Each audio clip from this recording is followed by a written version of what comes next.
Hello दोस्तों, कैसे हैं आप सभी। मैं स्वागत करता हूं आपके अपने YouTube चैनल पर जिसका नाम है लीगल पेडागोजी। तो दोस्तों, आप सभी के आशीर्वाद की वजह से, आप सभी के प्यार की वजह से हमने अब से ये डिसाइड किया है कि जो भी वीडियोस हम इस चैनल पर लाएंगे वो इंटरैक्टिव बोर्ड पर रहने वाली है, चाहे निखिल सर हो या बाकी टीचर्स हो, जिससे कि जो आपका इंटरैक्शन है वो बेहतर हो पाए। और ये सब पॉसिबल हुआ है आप लोगों के सपोर्ट की वजह से। अगर आप लोग हमें सपोर्ट ना करते तो शायद जो मैं एक सपना कभी देखा करता था इस बोर्ड पे पढ़ाने का, वो सपना ही रह जाता।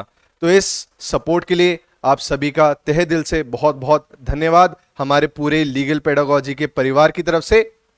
तो आज करंट अफेयर्स की सीरीज को कंटिन्यू रखते हुए हम डिस्कस करने वाले हैं मई से जुड़े हुए बहुत ही जबरदस्त सवाल, जहां से एग्जामिनर आपसे सवाल पूछता है। क्योंकि हमेशा से हमारी आइडियोलॉजी यही रही है इस चैनल पे कि आपसे वही पूछें जहां से एग्जामिनर सवाल पूछेगा। क्योंकि करंट अफेयर इतना वास्ट है, इतने ज्यादा उसमें सवाल हैं, सब याद रखना पॉसिबल नहीं है आपके लिए। तो आप उन पे फोकस करें जहां से आपको टेस्ट किया जाएगा। तो आइए शुरू करते हैं इस वीडियो को। तो दोस्तों, पहला सवाल है कि किस केंद्र शासित प्रदेश ने, किस यूनियन टेरिटरी ने 2 दिन का सिंथन स्नो फेस्टिवल ऑर्गेनाइज किया। तो दोस्तों, ये ऑर्गेनाइज किया था जम्मू एंड कश्मीर ने। तो कुछ और बातें जो आपको याद रखनी है कि 370 हटने के बाद जम्मू एंड कश्मीर अब एक यूनियन टेरिटरी बन गया है विद अ लेजिस्लेटिव असेंबली, विधानसभा के साथ। ठीक है, वहीं जो लद्दाख है, लद्दाख भी अब एक यूनियन टेरिटरी बन गया है without a legislative assembly. Ladakh में कोई भी विधानसभा नहीं है, जम्मू एंड कश्मीर में विधानसभा है। और अभी हाल ही में जम्मू एंड कश्मीर में डीलिमिटेशन हुआ था, और डीलिमिटेशन के बाद सीटों का बंटवारा ऐसे हुआ है कि जम्मू को मिली हैं 43 सीट्स और कश्मीर को मिली हैं 47 सीट्स। तो ये बात भी आपसे पूछ सकता है कि डीलिमिटेशन कमीशन के बाद कितनी कितनी सीटें जम्मू और कश्मीर को आवंटित की गई हैं। उसके साथ ही साथ एक और सवाल यहां से बनता है। सवाल क्या बनता है कि जम्मू एंड कश्मीर और लद्दाख का कॉमन हाई कोर्ट है। कहां पर है कॉमन हाई कोर्ट? कहां पर है कॉमन हाई कोर्ट? है कश्मीर में। तो ये एक और सवाल यहां से आपके लिए बनता है। तो ये बात भी आपको याद रखकर जानी है। उसके अलावा और बहुत सारे फेस्टिवल्स जम्मू एंड कश्मीर में ऑर्गेनाइज किए गए हैं, जैसे कि tulip festival, shikara festival, Hemis festival और सैफरॉन फेस्टिवल। यहां से भी बच्चों आपसे सवाल पूछ सकता है, क्योंकि ये तो एक फेस्टिवल है, इसके अलावा और बाकी बहुत सारे फेस्टिवल्स हैं। तो यहां से भी सवाल बन सकता है। अगला है कि किस ऑर्गेनाइजेशन ने अभी एक यूनिफाइड रिक्रूटमेंट पोर्टल लॉन्च किया है जिसका नाम है सीयू चयन। तो दोस्तों, सीयू चयन नाम से एक यूनिफाइड पोर्टल लॉन्च किया है यूजीसी ने, यूनिवर्सिटी ग्रांट्स कमीशन ने, जिससे कि जो भी गवर्नमेंट यूनिवर्सिटीज हैं वो सभी एक ही पोर्टल के थ्रू फैकल्टीज को, टीचर्स को रिक्रूट कर पाए। तो यूजीसी के चेयरमैन कौन है? मामीडाला जगदेश कुमार। ये पहले जेएनयू के चेयरमैन थे, अब ये यूजीसी के चेयरमैन हैं। और यूजीसी के चेयरमैन का टेन्योर कितना होता है? एक सवाल आपसे ये भी पूछ सकता है। तो यूजीसी का जो चेयरमैन होते हैं, जिनको सेंट्रल गवर्नमेंट अपॉइंट करती है, उनका टेन्योर होता है या तो 65 ईयर्स तक, 65 साल की उम्र तक, या फिर 5 साल का। ठीक है, 5 ईयर्स और till he or she attains the age of 65। तो ये बात भी आपसे पूछी जा सकती है। और वहीं यूजीसी का अगर आपसे ये पूछ ले हेडक्वार्टर कहां पर है, तो यूजीसी का हेडक्वार्टर है दिल्ली में, दिल्ली में है। अगला सवाल है, खेलो इंडिया यूनिवर्सिटी गेम्स कहां पर आयोजित कराए जा रहे हैं? खेलो इंडिया यूथ गेम्स अलग हैं, खेलो इंडिया यूनिवर्सिटी गेम्स अलग हैं, दोनों में कंफ्यूज मत हो जाना। तो खेलो इंडिया यूनिवर्सिटी गेम्स दोस्तों ऑर्गेनाइज कराए जा रहे हैं उत्तर प्रदेश में। तो ये कौन सा एडिशन है? तीसरा एडिशन है, थर्ड एडिशन है। ये भी बात याद रखना। पहला एडिशन कहां पे हुआ था इसका, खेलो इंडिया यूनिवर्सिटी गेम्स का? उड़ीसा में हुआ था। उड़ीसा के मुख्यमंत्री कौन है? नवीन पटनायक जी। ठीक है, तो ये भी बात आपको याद रखनी है। उसके अलावा आपसे अगर पूछे कि खेलो इंडिया यूथ गेम्स, खेलो India youth games, youth games की बात कर रहा हूं, खेलो इंडिया यूथ गेम्स 2023, ये कहां पर? मध्य प्रदेश में, ठीक है। और वहीं ये बात भी याद रखना कि खेलो इंडिया यूनिवर्सिटी गेम्स जो उत्तर प्रदेश में हो रहे हैं, उसका मैस्कॉट कौन है? उसका मैस्कॉट है जीतू। जीतू भैया से याद रख सकते हो। जानवर है एक, बारहसिंघा जानवर होता है ना, ठीक है। आपकी गर्लफ्रेंड बॉयफ्रेंड को बारहसिंघा नहीं कह रहा हूं, उनके भी अलग सींग होते हैं, पर मैं इस जानवर की बात कर रहा हूं, ये वाले बारहसिंघा की, ठीक है। तो ये है मैस्कॉट, नाम है जीतू, खेलो इंडिया यूनिवर्सिटी गेम्स का। तो दोस्तों पहली बार डिजिटल बोर्ड पे पढ़ाने का अनुभव ले रहा हूं, तो कुछ गलती हो जाए, राइटिंग थोड़ी टेढ़ी मेढ़ी रहे तो उसके लिए मुझे माफ कर देना, धीरे धीरे फ्लो में आ जाऊंगा। दोस्तों एक एयरलाइंस है जिसका नाम है एमिरेट्स, ठीक है। Dubai based, UAE based airlines है एमिरेट्स एयरलाइंस। उसने एक रोबोट बनाया है जो कि पैसेंजर्स को चेक इन करने में, एयरपोर्ट पे चेक इन करने में मदद करेगा। तो रोबोट का नाम क्या है? रोबोट का नाम है सारा। लड़के दूसरी सारा पे ना पहुंच जाएं, ये वो वाली सारा नहीं है भाई, ये रोबोट है जो एमिरेट्स एयरलाइन ने बनाया है, यूएई बेस्ड एयरलाइंस है, जो कि चेक इन करने में मदद करेगा। ये वो वाला सारा नहीं है, ना ये वो वाली सारा है जिनके भाई साहब अभी शतक बना रहे हैं आईपीएल में, ठीक है। दोनों में से वो वाली सारा नहीं है ये, ठीक है। उसके साथ ही साथ एक और बात याद रखना कि रीडिंग लॉन्च, ठीक है, रीडिंग लॉन्च जहां पे पैसेंजर्स जो हैं बैठकर पढ़ सकेंगे किताबें, पहली बार रीडिंग लॉन्च बनारस के एयरपोर्ट पे, वाराणसी के एयरपोर्ट पे बनाया गया है। आपको कमेंट सेक्शन में मुझे बताना है कि वाराणसी के एयरपोर्ट का, बनारस के एयरपोर्ट का नाम क्या है। और एक लिस्ट आई थी कि विश्व के सबसे ज्यादा बिजी रहने वाले कौन से एयरपोर्ट्स हैं, तो उसमें 9वें नंबर पे रहा दिल्ली का इंदिरा गांधी इंटरनेशनल एयरपोर्ट, बहुत बिजी रहता है, ठीक है। इंदिरा गांधी इंटरनेशनल एयरपोर्ट 9वें नंबर पे रहा था बिजी एयरपोर्ट्स में। तो ये भी बात आपको याद रखकर जानी है, ठीक है। रट्टा मार लो, घोट के पी जाओ।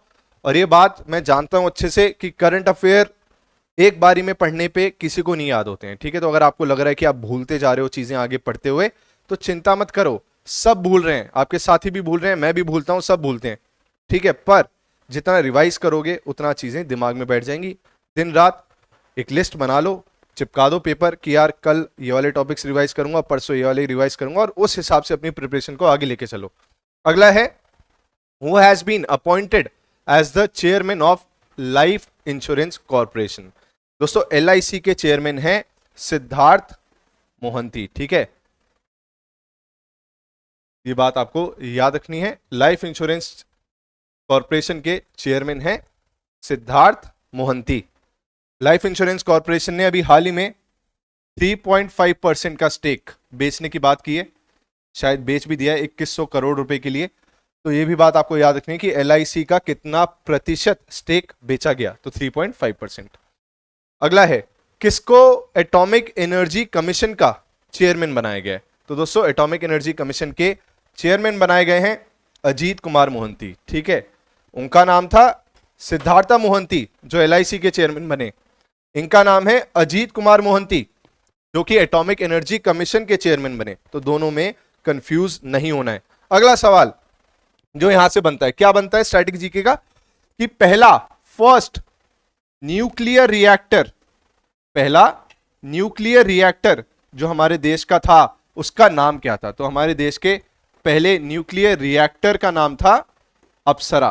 तो ये भी बात याद रखनी है, वो अप्सरा नहीं जो आपको रात को सोने नहीं देती हैं, ये है पहला न्यूक्लियर रिएक्टर, उसका भी नाम था अप्सरा, ठीक है। तो ये बात भी आपको याद रखनी है। अगला है कि अजय बांगा जो अभी हाल ही में नए प्रेसिडेंट बने हैं वर्ल्ड बैंक के, वो पूर्व में पहले किसके सीईओ थे? तो अजय बांगा जी, अब अजय बांगा, ठीक है, अजय बांगा जी अब प्रेसिडेंट हैं किसके? वर्ल्ड बैंक के, विश्व बैंक के, ठीक है।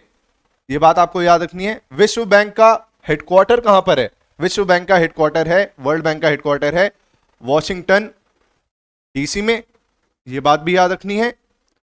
उसके साथ ही साथ अजय बांगा जी वर्ल्ड बैंक के प्रेसिडेंट बनने से पहले किस कंपनी के सीईओ थे? मास्टर कार्ड के। तो ये भी एक सवाल बनता है इससे, उसके अलावा स्टैटिक जीके के क्या सवाल बनते हैं कि ब्रेटन वुड्स इंस्टीट्यूशंस या ब्रेटन इंस्टीट्यूशंस कौन कौन से हैं? तो ब्रेटन इंस्टीट्यूशंस हैं दोस्तों वर्ल्ड बैंक और आईएमएफ इंटरनेशनल मॉनेटरी फंड। ये भी कहां पर है? वॉशिंगटन डीसी में ही है। ये और वर्ल्ड बैंक दोनों ही ब्रेटन इंस्टीट्यूशंस कहे जाते हैं। एक ब्रेटन नाम से एग्रीमेंट साइन हुआ था, उसके बाद इन दोनों की ही स्थापना वॉशिंगटन डीसी में वर्ल्ड बैंक और आईएमएफ की गई। किस ईयर में, किस सन में की गई?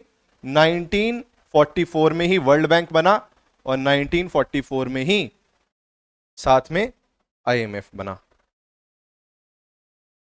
अगला है दोस्तों कि आरबीआई के हिसाब से किस राज्य ने सबसे ज्यादा बोरिंग्स ली हुई है, सबसे ज्यादा उधार लिया हुआ है? तो आरबीआई के हिसाब से दोस्तों सबसे ज्यादा उधार लेने वाला राज्य है तमिलनाडु। स्टेलिन मुख्यमंत्री हैं तमिलनाडु के। RBI reserve bank of India, इसका हेडक्वार्टर कहां पर है? ये आपको, मुझे अगर आप लाइव देख रहे हैं तो लाइव बताइए, वरना कमेंट सेक्शन में बताइएगा। आरबीआई कब बना? 1935 में बना। आरबीआई नेशनलाइज कब हुआ? 1949 में हुआ। तो ये नेशनलाइज हुआ 1949 में और बना कब? 1935 में। तो ये भी एक फैक्ट इससे जुड़ा हुआ है। पता नहीं यहां से कहां चला गया वो आगे करने वाला। अगला है कि कितने लोगों को UNESCO World Press Freedom Prize 2023 दिया गया है? दोस्तों UNESCO World Press Freedom award देता है, तो ये इस साल दिया गया है 3 लोगों को, ठीक है। और ये 3 लोग कौन हैं? ये 3 लोग दोस्तों हैं ईरान की 3 महिलाएं।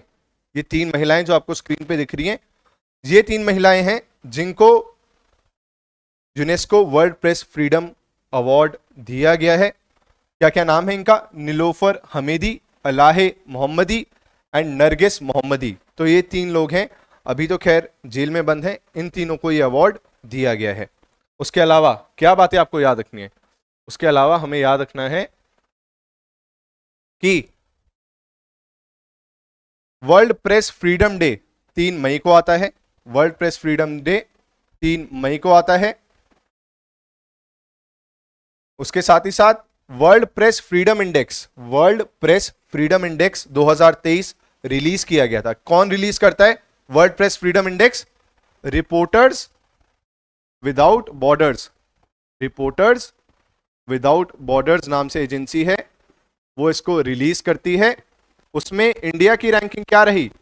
उसमें इंडिया की रैंकिंग दोस्तों बहुत ही खराब रही। इंडिया की रैंकिंग रही 161 आउट ऑफ 180 नेशंस और नंबर 1 पे रहा नॉर्वे में माना गया कि सबसे ज्यादा प्रेस को स्वतंत्रता मिली हुई है।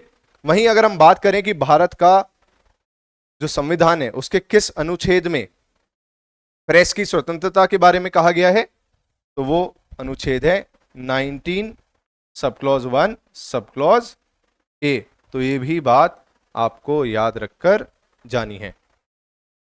यहां पे वो आ रहा था पहले तो बहुत इजी हो रहा था, ये मेरा मूवमेंट बच रहा था।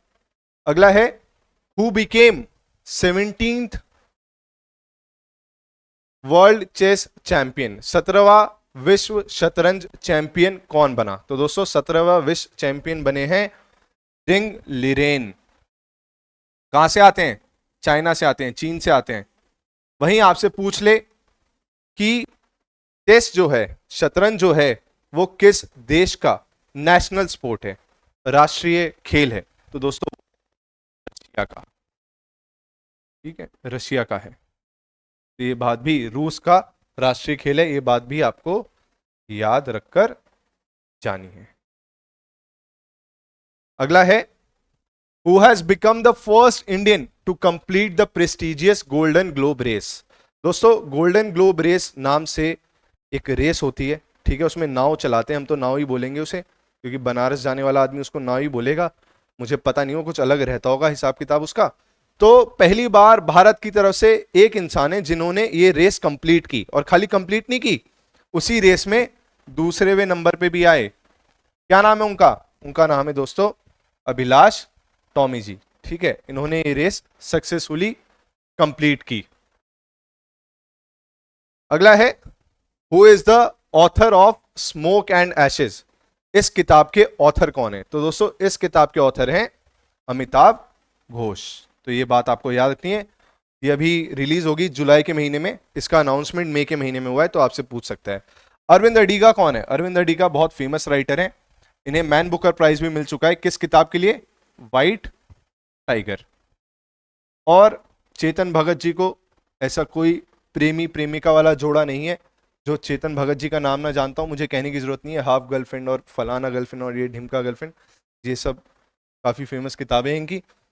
और अगला सवाल है आयुष्मान भारत दिवस कब मनाया जाता है? तो दोस्तों आयुष्मान भारत दिवस मनाया जाता है 30 अप्रैल को। 30 अप्रैल को क्यों मनाया जाता है? क्योंकि सेंट्रल गवर्नमेंट की एक स्कीम है जिसका नाम है आयुष्मान भारत प्रधानमंत्री जन आरोग्य योजना। इतना बड़ा नाम है, ठीक है, प्रधानमंत्री जन आरोग्य योजना, जिसमें बिलो पॉवर्टी लाइन जो लोग होते हैं, बिलो पॉवर्टी जो लाइन लोग होते हैं, उनको 5 लाख रुपए तक, 5 लाख रुपए तक हेल्थ कवर दिया जा रहा है, हेल्थ इंश्योरेंस दिया जा रहा है। तो इसकी शुरुआत, इस स्कीम की, इस योजना की शुरुआत हुई थी 30 अप्रैल को। तो उसी को ही सेलिब्रेट करने के लिए मनाया जाता है आयुष्मान भारत दिवस 30 अप्रैल को। तो ये बात भी आपको याद रखनी है। अगला है इंटरनेशनल लेबर डे कब ऑर्गेनाइज होता है? तो राष्ट्रीय श्रम दिवस दोस्तों मनाया जाता है 1 मई को। ठीक है, इंटरनेशनल लेबर डे है। अगर तुम्हारी मम्मी तुम्हें बोल दे कि बेटा प्लेट रखाओ या बर्तन रखाओ, कुछ भी झूठे बर्तन वहीं छोड़ देते हो या झाड़ू लगाने लगे, तो खुद को श्रम मत मानना, खुद श्रम दिवस मत मनाने लग जाना, वो एक अलग कैटेगरी हो जाती है। ठीक है,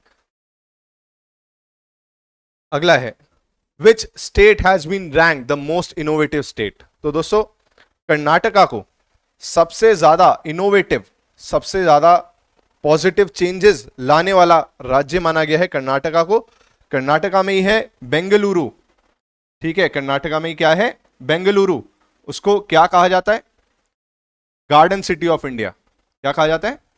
गार्डन सिटी ऑफ इंडिया, या फिर सिलिकॉन वैली ऑफ इंडिया भी कहा जाता है। ठीक है, क्योंकि वहां पे बहुत ज्यादा इनोवेशंस हैं, तो इसी को ही, बेंगलुरु को ही सिलिकॉन वैली ऑफ इंडिया भी कहा जाता है। अब चलते हैं अगले सवाल पे। अगला सवाल है कि जम्मू एंड कश्मीर के बाद लिथियम कहां पर भारी मात्रा में पाया गया है? तो दोस्तों लिथियम का इस्तेमाल होता है बैटरीज में, बैटरीज बनाने में सबसे ज्यादा लिथियम का इस्तेमाल होता है। तो जम्मू एंड कश्मीर में भारी मात्रा में लिथियम पाया गया था सबसे पहले हमारे देश में। उसके बाद कहां पाया गया है बताइए? उसके बाद पाया गया है ये सबसे ज्यादा मात्रा में राजस्थान में।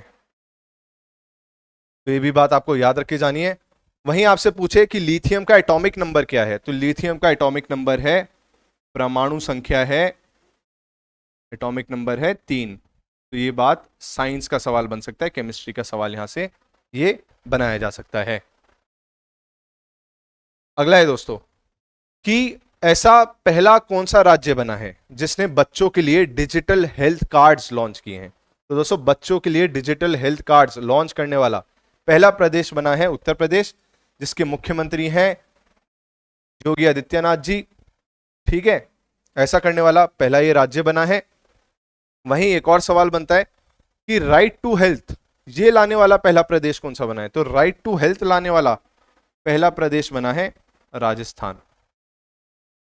तो ये बात भी आपको याद रखनी है। अगला सवाल है कि राइट टू वॉक लाने वाला, राइट टू वॉक इंप्लीमेंट करने वाला पहला राज्य कौन सा बना है? तो ये राइट टू वॉक इंप्लीमेंट करने का मतलब ये नहीं है कि आपको रोड पर चलने का अधिकार वाला हिसाब किताब।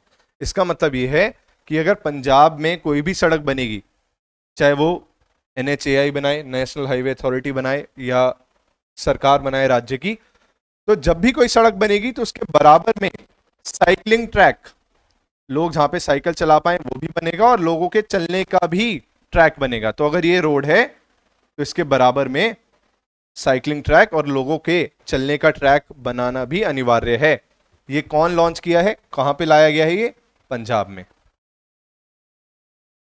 अगला सवाल है कि एशियन का 42nd समिट कहां पर हुआ। तो दोस्तों एशियन का 42nd समिट हुआ है इंडोनेशिया में, ठीक है, इंडोनेशिया में 42nd समिट हुआ है।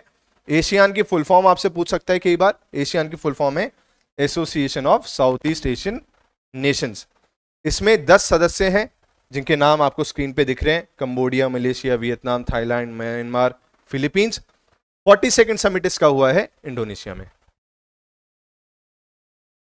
अगला सवाल है कि फिच की रेटिंग के हिसाब से इंडिया का जो जीडीपी है वो किस दर पर, किस परसेंटेज से बढ़ने वाला है। तो फिच के हिसाब से इंडिया का 2023-24 में जो जीडीपी बढ़ेगा वो बढ़ेगा 6% से, 6% से वो बढ़ने का अनुमान लगाया है फिच ने। अगला सवाल है किसको भारत रत्न डॉक्टर अंबेडकर अवार्ड दिया गया है, किसको Bharat Ratna doctor BR Ambedkar award दिया गया है। तो दोस्तों ये दिया गया है योगी आदित्यनाथ जी को, बाबा जी को दिया गया है। क्योंकि किस लिए दिया गया है, क्योंकि ऐसा माना जा रहा है कि वहां पे उन्होंने जो उत्तर प्रदेश में जो भी गुंडे थे, मवाली थे, उन सबका खात्मा करके काफी शांति प्रदेश बनाया है उत्तर प्रदेश को, उसको सम्मानित करने के लिए इनको BR अंबेडकर अवार्ड से नवाजा गया है। आपको मुझे कमेंट सेक्शन में बताना है कि अंबेडकर जयंती हम कब मनाते हैं, ये बात बतानी बहुत जरूरी है क्योंकि यहां से सवाल पूछा जा सकता है।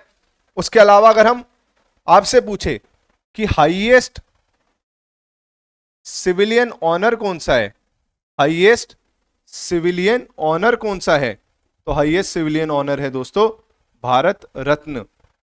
भारत रत्न सबसे बड़ा पुरस्कार है जो हमारी सरकार देती है सिविलियंस को, ठीक है। भारत रत्न जो अवार्ड है उस अवार्ड की शेप कैसी होती है, पीपल की जैसे पत्तियां होती हैं वैसी उसकी शेप होती है। सबसे पहले 1954 में दिया गया था, किंग को दिया गया था, सर्वपल्ली राधाकृष्णन जी को, सी राजगोपालाचारी जी को और CV रमन को 1954 में। अगला सवाल है कि अभी हाल ही में नीरज चोपड़ा जी जो पहले ओलंपिक्स में स्वर्ण पदक गोल्ड मेडल जीत चुके हैं, उन्होंने डायमंड लीग में भी गोल्ड मेडल जीता है, नंबर 1 स्थान पे रहे। तो ये डायमंड लीग कहां पर ऑर्गेनाइज हुई थी, तो दोस्तों ये ऑर्गेनाइज हुई थी दोहा, कतर में। कतर में एक और इवेंट ऑर्गेनाइज हुआ था पिछले साल, फीफा। तो ये भी बात आपको याद रखनी है।